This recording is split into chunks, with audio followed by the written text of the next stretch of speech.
want to thank our presenting sponsors. Without you, we would not have the nation's only daily conversation talk show for the nonprofit sector. So thank you for supporting us and being here with us. Again, I'm Julia Patrick, CEO of the American Nonprofit Academy. More importantly, I am joined today by Jason Champion, Director of Product Development for Winspire. Welcome back, my friend. I'm so excited to be here. I just love hanging out with you ladies and be able to have a good little tea time and chat. It's always fun.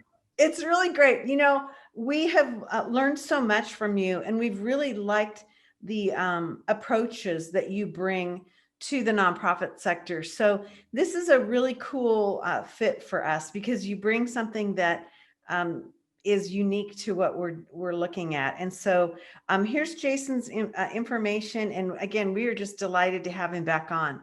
Now, I just want to kind of get everybody excited. On Monday, it is our 200th episode, which blows my mind. Like crazy. And I was telling my husband, I haven't done anything for 200 days in my life except be married to him. You know, I mean, it's like, where did that time go? It's kind of crazy. But come on and join us, same time, same bat channel. And it's going to be a little different of a show. We're really excited to have a very select group of special guests on who really impacted Jarrett and I. And so we're going to ask them some big questions and get their feedback. And so join us on the 21st. Okay, my friend, hot seat time. Whew. Okay, Nancy from Knoxville, Tennessee. I am struggling with getting my team to log into our Zoom meetings on time. I know we are all busy, and it seems we are getting a bit lazy at the same time. I need some creative ideas to get my small team to show more energy, attention, and honor our meeting start times. What say you? Well, you know, the struggle is real. There is Zoom fatigue, there is COVID fatigue, there's political fatigue. It's all there, you know, but underlying this is just a bad behavior. And the creative ideas that have come from this is that employees now not necessarily having to report to an office has been able to set their schedule and be a little more free in their work environment to move things around. Because I don't know if I could virtually teach a child right now. I don't know if I could handle the stress of that, you know, so finding ways to acknowledge bad behavior is not a way to go. What needs to be put out there is that we're still running a business and you need to show up for the business, regardless if you've got other things going on. Because if you were in an office, you would be at that meeting in time. So you need to make arrangements to show the same respect back as what they have to keep you employed and move the company forward. Mm-hmm. You know, I appreciate you saying that. And I like that piece of it. I think you're right. I think understanding the back end side of like what's happening and the behavior thing is good. Now, I'm a little bit older than you, probably by a lot. I'm also a mother, and I am like kind of, you know, a witchy attitude on this. And for me, I would say that depending on what your service is, you cannot afford to be late. You cannot afford to be late to feed people, to take a woman into shelter for your domestic violence refuge. You cannot afford to be late. And so if you have this attitude, you're impugning the reputation and the work of the nonprofit. And I would call them out on it. Now, I also, and this is hateful, I'm probably one of those people that would work with public shaming, you know, work through this in a public environment. And I know that's not appropriate. So I would have to moderate my behavior and say, you know, Nancy, do this do this one-on-one. Right. And then, you know, don't resort to like, wow, good of you to join us. I think that doesn't help. But I think you have to be transparent and you have to be direct. And you need to communicate the value outside of just attending that meeting. To your point, Jason, you know, this is a business and we have customers to serve, our clients. And if you're running late and you're not observing the skills of your own team, that's not good. So I would do tough love on that. So Nancy.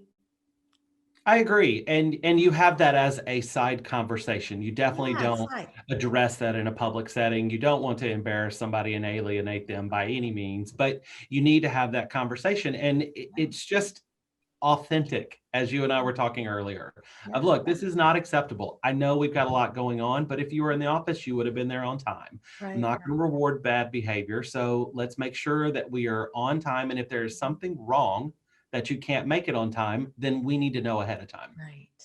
Right. And I think it's, I think it's okay to say, why isn't this working? Right. Why isn't this working? And if it's just like, oh, whatever, whatever. But if it's like, well, because my technology is not working, or oh, because it's a different time zone, or oh, because I have another meeting before and that always runs late, whatever that is, then own up to it and figure it out and stop the problem. So Right. Nancy, I hope this has helped because this is a really big issue and we hear this a lot. And so yay team, I appreciate you bringing this forward. And like I said, I can tend to be the meanie of the family. Call So me, Nancy. I'll help you get them in line. I know, really, get them on the nonprofit show. Yeah, let me know. I'll help you. Let me know. Oh my God, that's hilarious. Okay, Lane from Salt Lake City, Utah. I bet it's chilly there today. Our technology has really been tested this year. Our laptops are old and frankly were never meant to be used so much as they were in 2020. For 2021, I think we need to invest in some new ones. However, the budget is super tight. Any strategies for getting new laptops? We need about 18. Wow. There is, this is not surprising. When I have a customer reply to me saying, my system's so old, I can't open a PDF, it makes you nervous that they're raising money for children's cancer. So let's put that out there. Yeah. Second of all, I think there are so many opportunities by major companies that they provide to nonprofits to help support these type of issues. One of my favorite websites to cruise, and this is not a plug for anybody but them to know that I watch it. It's called grantwatch.com. Yeah. If you go in and check out their website, you can put in technology and it'll pull up all of the companies that would support your mission in providing software, hardware, things like that. I mean, one thing too that I've learned over the years is that go to your local Best Buy. Best Buy, as a store level, has up to $5,000 they can donate without going to corporate for approval.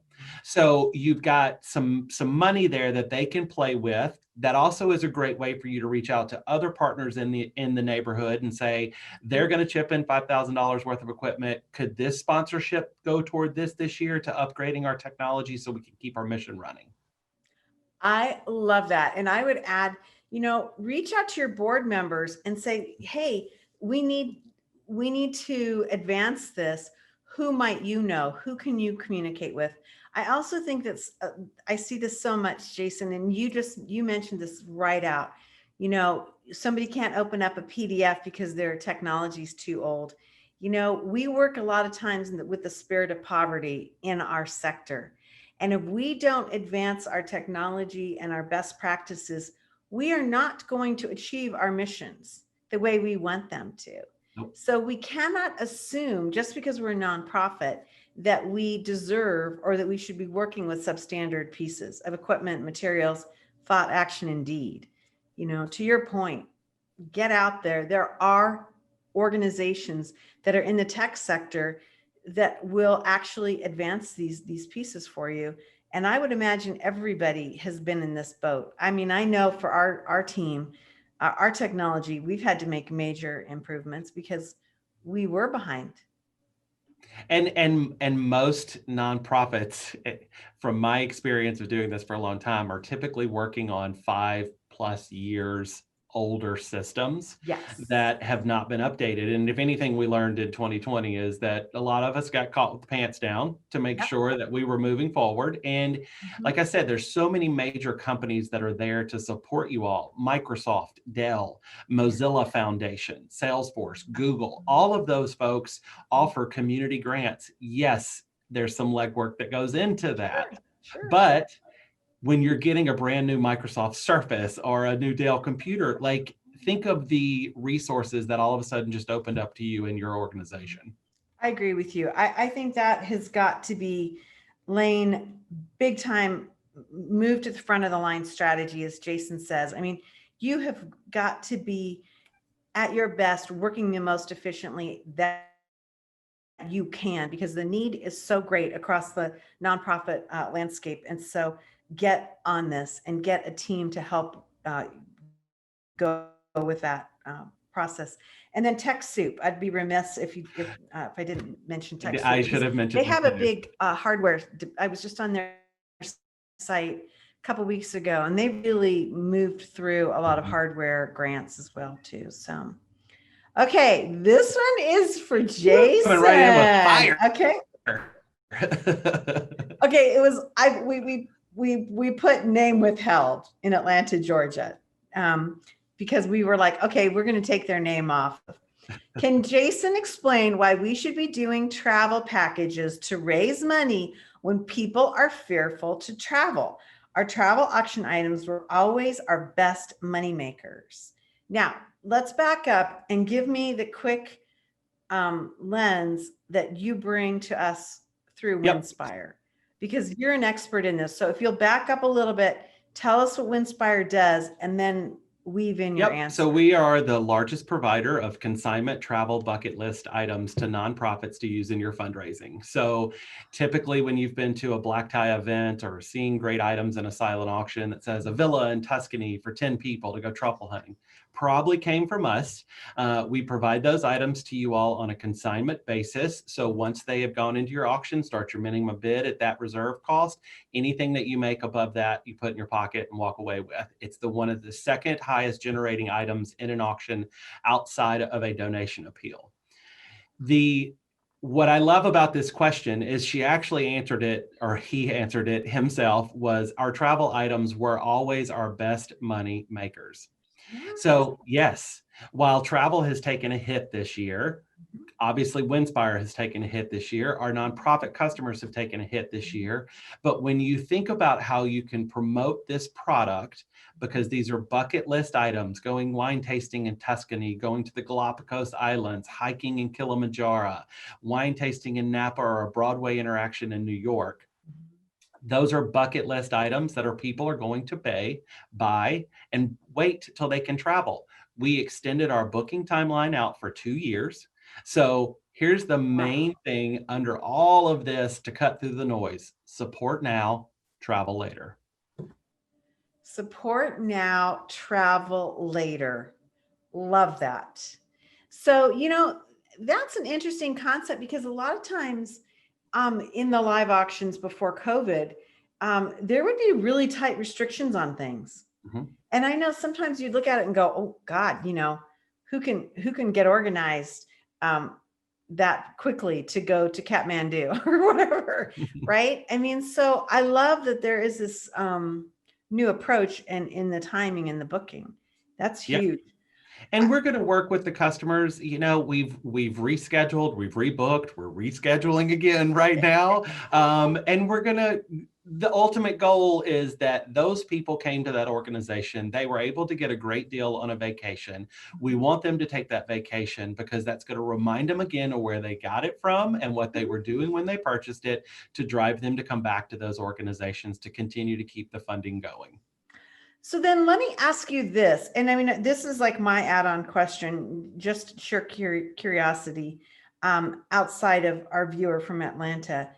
Do you only have to have a gala in order to do this, virtual or live or whatever? Can you pull these packages together and have something that's online off time, or whatever you want to call it? Julia, you could not be more spot on in what we're communicating with our customers at this moment. Is that one thing that they all learned, is that for the last X amount of years, nonprofits have been more focused on planning an event than actually fundraising. So when they got caught and none of the events could happen, they've had to try to resource and figure out new ways to fundraise. technology, going back to this question, bringing technology into the organization to be able to have online platform where people can access you quickly is exactly what you need to do. I'm currently working with an organization, small school up in New Jersey, that called and said, we're going to do a travel raffle. Want to pick a couple of your packages and we're going to sell X amount of tickets. Awesome. Very Oh, little, very easy to prop up, not a hard work, took our collateral, used it, promoted it. A month and a half into it, they had oversold their tickets by 300. They wanted to keep it going. They made an announcement, we're going to do this. They have raised $98,000 in selling over 1,000 raffle tickets with the opportunity to go to Cabo or to pick this organization. Well, they're now picking 9 winners instead of 1 because of the response. So it was very simple for them to wow. do it. And they found that this is another stream of revenue that's not tied to Beyond the Ballroom.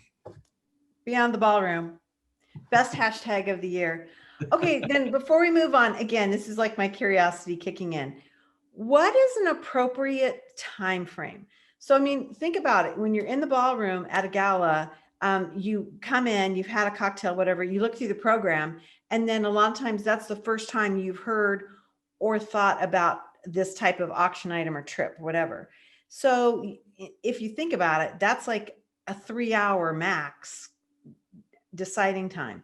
If you're to move this online, and let's say you're having, that raffle, which I love that concept, or you're having some type of event, or you're trying to focus down on something, how long should that last? I mean, should it be going on for 2 weeks, 2 months? I mean, what does that look like to be efficient? So I see a good timeline that gives the organization plenty of time to, I'm going to use the word just because there's no better word, inundate their database with the information of what they're doing. You Yeah. know, plenty of time to make the ramp up phone calls, text messages, emails, social media Okay. posts. I Yeah. think 3 months is a good time frame.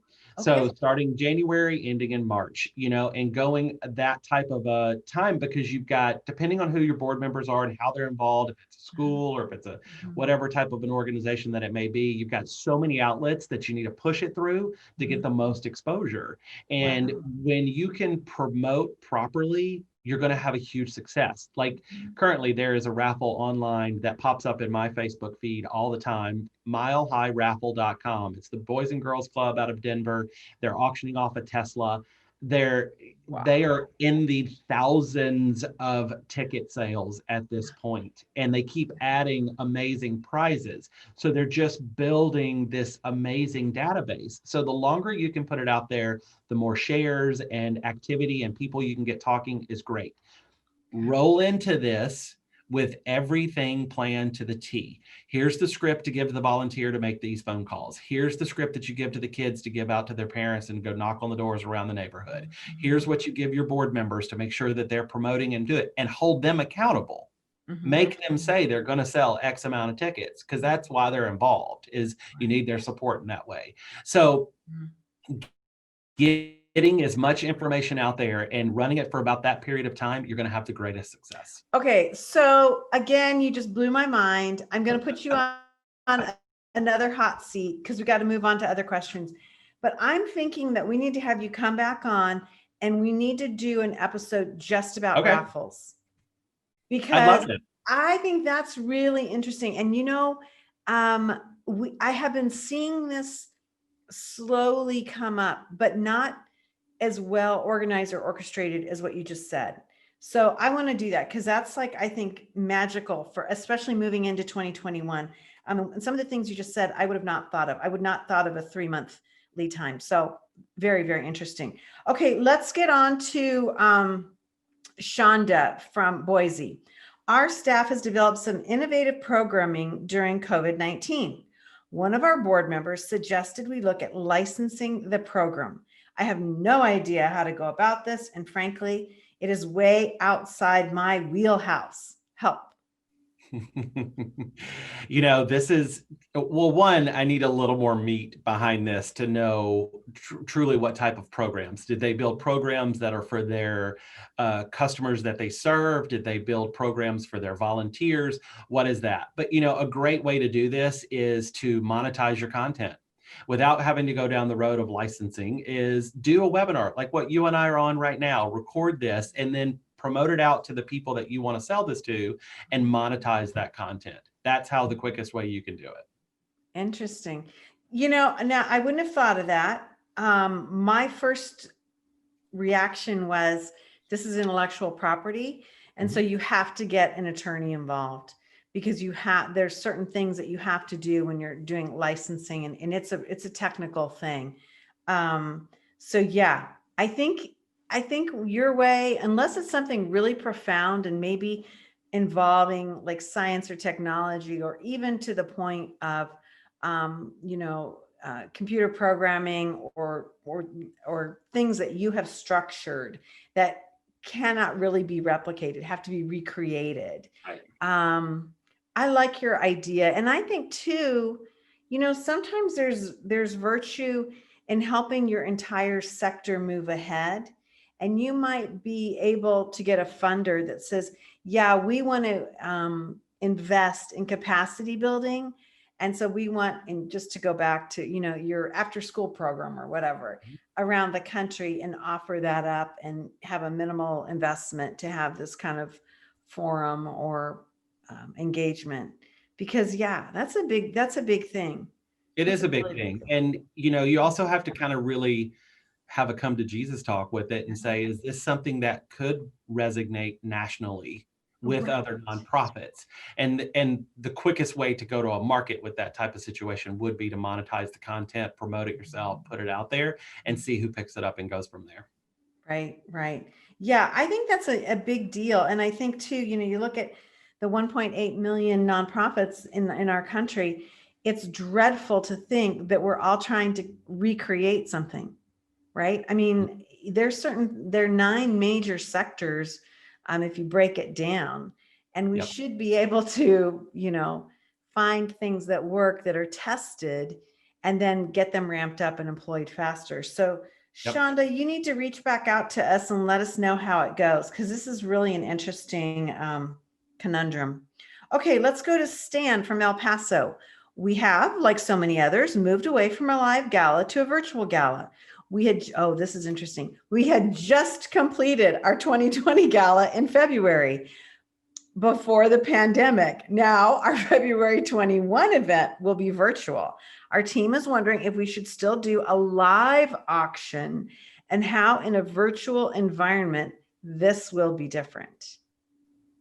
It is very different. And where nonprofits have to understand now, where they may have had recognition from the last couple of years of an MC or an auctioneer that's participated with them, that does not mean that those skills are going to translate to being on camera. Those were awesome in a ballroom.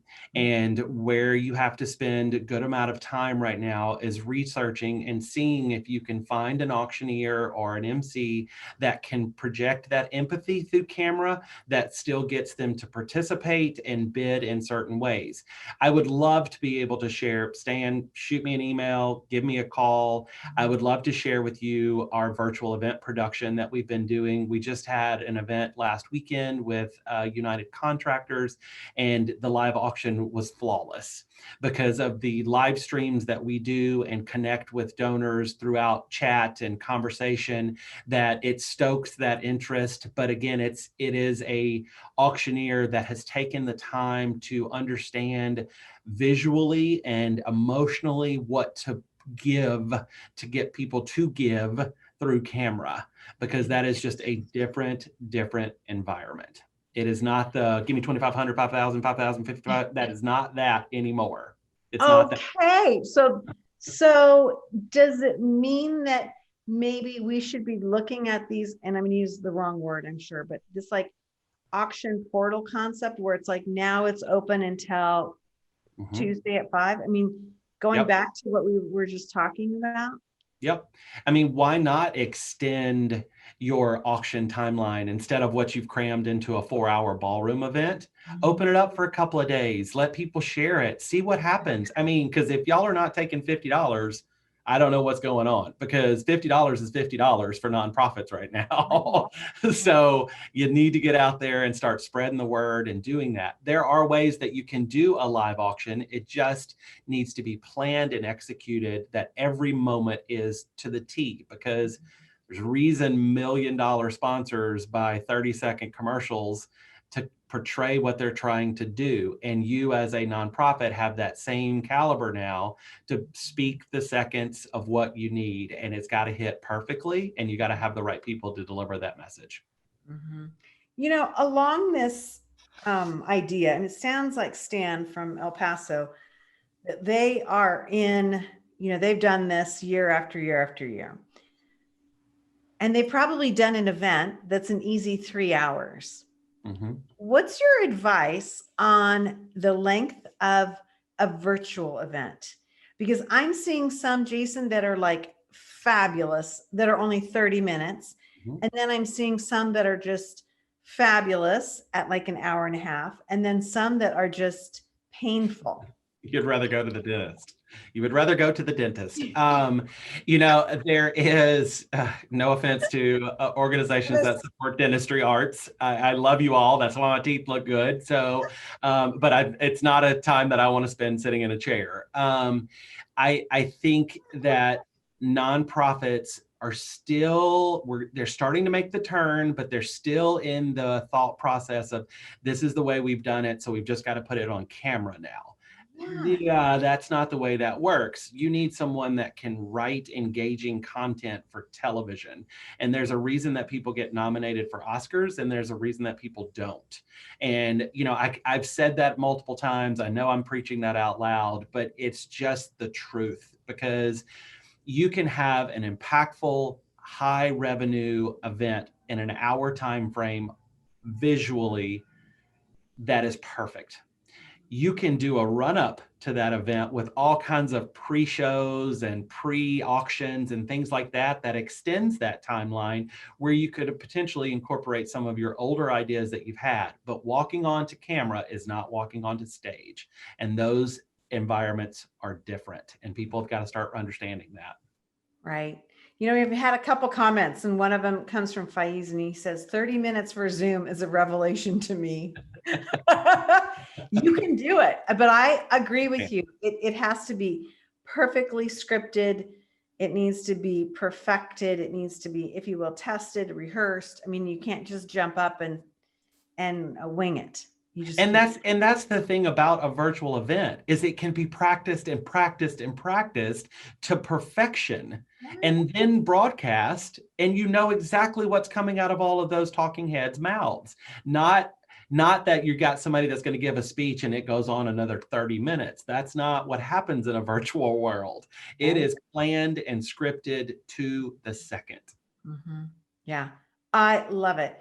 Well, as always, you have been amazing, Stan. I hope that this helps, because really an important thing. I mean, it sounds to me like your organization has a lot of folks that appreciate you and support you, and you are lucky to get your 2020 event done. Just in the deadline. I mean, like, woo, like, whew. But yeah, but you've got some thinking to do for 2021. Well, hey, everybody, we have got to wrap this up. I hate to do that, because it's just been an amazing show. Again, I'm Julia Patrick, CEO of the American Nonprofit Academy. Jarrett's been out today, and we have had in her place Jason Champion. And Jason is Director of Product Development at Winspire, an amazing, amazing thought leader in our sector. So reach out to him. He always has great things. And he taught me the hashtag Beyond the Ballroom. My favorite. And what's the new one today? Support now, travel later. Support now, travel later. Ooh, that's a long one, but I like it. Hey, we want to remind everybody to join us on our 200th episode celebration this Monday. Same time, same bat channel. Just check us out. It's going to be a lot of fun.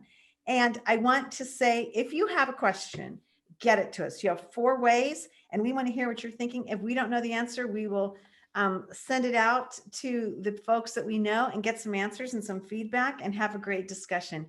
Ask and Answer happens every Friday, so check us out. This has been another great episode. Jason, thank you for joining the Nonprofit Show today. Thank you. I appreciate it. It's an honor to be here. And I just love having open, honest, authentic conversations with you both and look forward to seeing the beautiful future that you guys are creating. Well, thank you. It's really been a treat to meet people like you and to get voices from across our country that help us all. And so we are just delighted to have been with you, and we're excited about where we're going in the future.